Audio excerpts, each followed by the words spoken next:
মধ্যপ্রাচ্যে একের পর এক দেশে হত্যাযজ্ঞ চালিয়ে রক্ত ঝরিয়ে ইসরায়েল নিজের অস্তিত্বকেই হুমকির মুখে ফেলছে।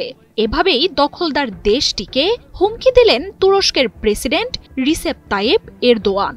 পশ্চিমাদের সীমাহীন সাহায্য নিয়ে ইরানে যে আক্রমণ শুরু করেছে সে সম্পর্কে ইসরায়েলের নিজেরই কোনো ধারণা নেই। ভবিষ্যতে নেতানিয়াহু সেই ভুল বুঝতে পারলেও তখন অনেক দেরি হয়ে যাবে, হুঙ্কার দিলেন এরদোয়ান। আলোচনার মাধ্যমে যে সমস্যার সমাধান করা যেত তাতে অস্ত্র ব্যবহারের পরিণতি যে ভয়াবহ হবে সেই বার্তাও দিয়েছেন এই নেতা। পরমাণু কর্মসূচি ধ্বংস করার কথা জানিয়ে ইসরায়েল আক্রমণ শুরু করলেও এর পেছনে যে অন্য উদ্দেশ্য রয়েছে এমনটাই সতর্ক করেছেন এরদোয়ান। জানান, এর মধ্যেই এটা স্পষ্ট হয়ে গেছে, ইরানের পরমাণু কর্মসূচি নিয়ে সংকটের সমাধান সব সময় আলোচনার টেবিলে চেয়ে এসেছে তুরস্ক।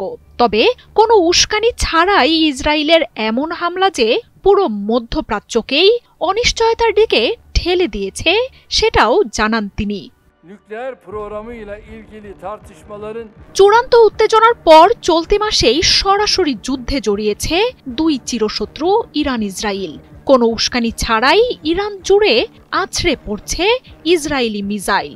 তবে গাজা ধ্বংসের পর ইরানে ইসরায়েলের এমন আগ্রাসনের বিরুদ্ধে সোচ্চার হয়েছেন তুরস্কের প্রেসিডেন্ট রিসেপ তাইয়েপ এরদোয়ান। হুঁশিয়ারি দিয়ে বলেছেন, ভবিষ্যতে কি ঘটতে পারে তা কেউই বলতে পারে না, প্রয়োজনে তুরস্ক যে কোনো কিছুই করতে প্রস্তুত, এমন বার্তাও দিয়েছেন এই নেতা। müzakere masasında yürütülmesi gerektiğini savunduk। Erdogan জানান, ইসরায়েল খুব শিগগিরই নিজের ভুল বুঝতে পারবে, তবে ততদিনে দেরি হয়ে যাবে। যুক্তরাষ্ট্র আর ইসরায়েলকে সতর্ক করে তিনি জানান, এই অঞ্চলে কোনো দেশই শুধু নিজের সীমা আর শাসনে সীমিত নেই। গাজার ধ্বংসযজ্ঞ যেমন শুধু সেখানেই থেমে নেই, তেমনি ইরানে ইসরায়েলের আক্রমণ শুধু খামেনি নয়, বরং পুরো অঞ্চলটির জন্যই উদ্বেগের। গাজা দিয়ে শুরু হওয়া আগ্রাসন যে শুধুই ইসরায়েলের প্রাথমিক পরিকল্পনা ছিল এই নিয়ে সতর্ক করেছেন বিশ্লেষকরা। গাজাকে ব্যবহার করে লেবানন, ইয়েমেন, সিরিয়ার পর সবশেষ ইরানের সাথেও সংঘাতে জড়িয়েছে নেতানিয়াহুর সরকার। পরমাণু অস্ত্র ঠেকাতে ইরানে এই হামলা চালানোর কথা জানালেও এখন ধীরে ধীরে নেতানিয়াহু আর ট্রাম্পের আসল পরিকল্পনা ফাঁস হচ্ছে।